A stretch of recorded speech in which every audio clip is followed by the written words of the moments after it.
Melbourne is one of the cities with the best quality of life on the planet. According to the Global Livability Ranking, from the Economist Intelligence Unit's, EIU, which evaluates the urban quality of life, Melbourne was chosen as the city with the best quality of life in Australia in 2022 and the 10th best city in the world. But why the city was chosen? Annually, a list of cities with the best living conditions is elaborated by the Economist Intelligence Unit's, EIU. The criteria used are culture, stability, education, healthcare, infrastructure, and environment. Melbourne has been chosen as one of the most livable cities since 2011 and, in 2017, the city was chosen as the best city to live in the world by The Economist.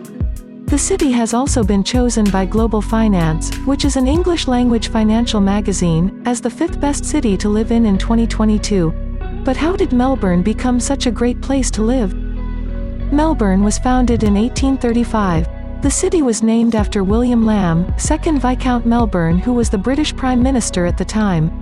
The town saw major development in the 1850s, during the Victorian Gold Rush.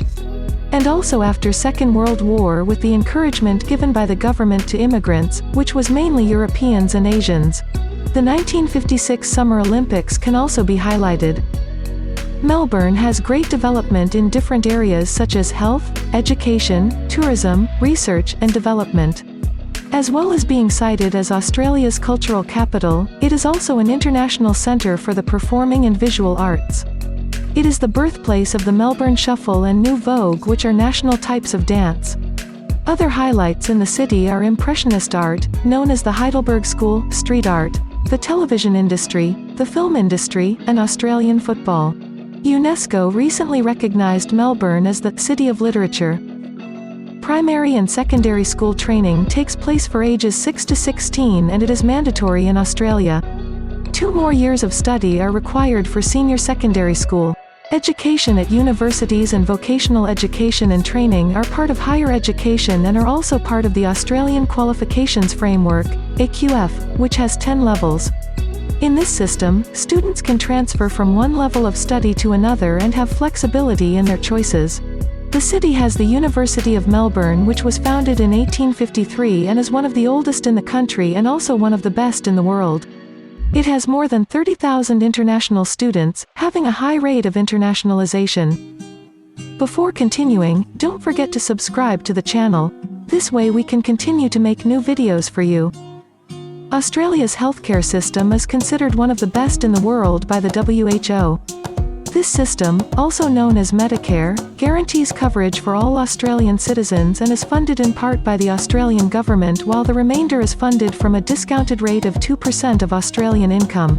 Medicare covers much of the medical care needed by citizens, such as general practitioners or specialists, most surgeries, eye exams, tests and scans. It is also possible to get medicines at a lower price.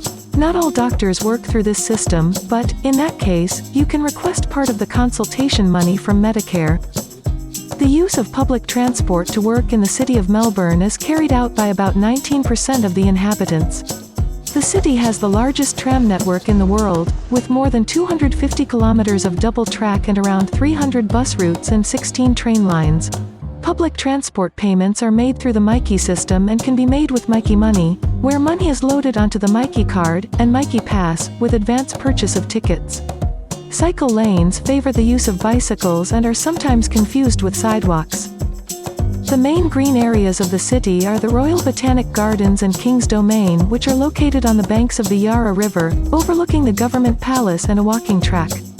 Royal Park and Fitzroy Gardens are other great attractions. The electrical energy production capacity in Australia originates mainly from fossil fuels, which are equivalent to about 72% of the electrical energy. Hydroelectric energy accounts for about 11% of production capacity, while wind, solar, geothermal, and biomass energy account for 17%.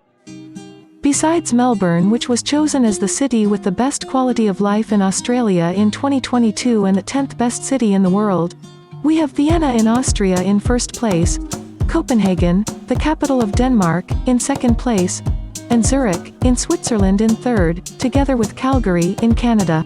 Check the videos about these cities. If you liked the video, leave your like, and don't forget to subscribe. This is important so we can make more videos for you.